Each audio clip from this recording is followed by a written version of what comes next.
আসসালামু আলাইকুম। এই মুহূর্তে ঐতিহ্যবাহী ছড়াইল মাঠে থেকে মোহাম্মদ শহীদুল ইসলাম জনি আপনাদেরকে আবার স্বাগত রিহন ভাই নির্বাচিত হয়েছে মোহাম্মদ রিয়াদ। কেমন লাগছে অনুভূতি?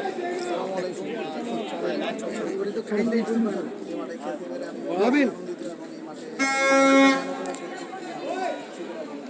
যখন শেষ বলে 6 রান প্রয়োজন ছিল দলের, তখন কি মনে হয়েছিল যে তিনি ম্যাচ স্বপ্নের ফাইনাল পৌঁছাতে গন্তব্যস্থানে ক্রিকেট হচ্ছে আনসার্টেন গেম।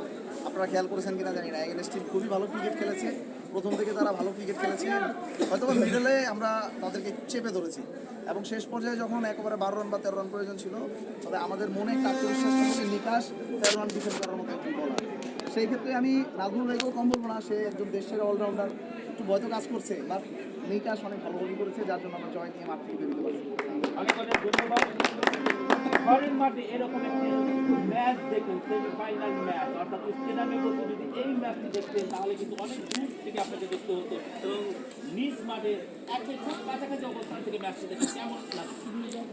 বর্তমান এই টিমটা আমার বন্ধুদের এবং ছোটো ভাইদের টিম, যা সাপোর্ট করছি। একটা বিয়ের অনুষ্ঠান থেকে দৌড়ে আসছি এই খেলাটা দেখার জন্য। সর্বশেষ হচ্ছে আমরা জিতছি, আমরা উইন, এটাই এলা এক টানে জিতে আর 5 টানে জিতে, এটা উইন। খুব ভালো লাগছে, খুব ভালো লাগতেছে। ম্যাচটি দেখলেন তো খুব কাছ থেকে, অর্থাৎ এই ম্যাচ হাই ভোল্টেজ ম্যাচটি, অর্থাৎ আয়রন স্কাল তারা কিন্তু ম্যাচটি শাশ্বতকর ম্যাচটি কিন্তু জয়লাভ করলো। অসাধারণ একটি ম্যাচ, তারা স্বপ্নের ফাইনালে কিন্তু চলে গেল। কেমন অনুভূতি? জি, আলহামদুলিল্লাহ অনেক সুন্দর ম্যাচ হয়েছে। সবচেয়ে বড় কথা, এই টুর্নামেন্টের সবচেয়ে বেস্ট খেলা আজকে খেলা হচ্ছে। যে খেলা তো গোলগুলি খেলা, একবার অপরপক্ষে যায় একবার এই পক্ষে যায়, খেলাটা দেখে অনেক একবার মনে হচ্ছে ভয় লাগছে, একবার আনন্দ লাগছে, একবার খারাপ লাগছে, এরকম লাগছে। খুব ভালো খেলা হয়েছে আমাদের চয়লা মাঠে। যে খেলাটা মনে হচ্ছে যে খেলার যে আজকে সেমিফাইনাল খেলা, মনে হচ্ছে যে একটা অবশ্যই ভালো একটা খেলা হয়েছে।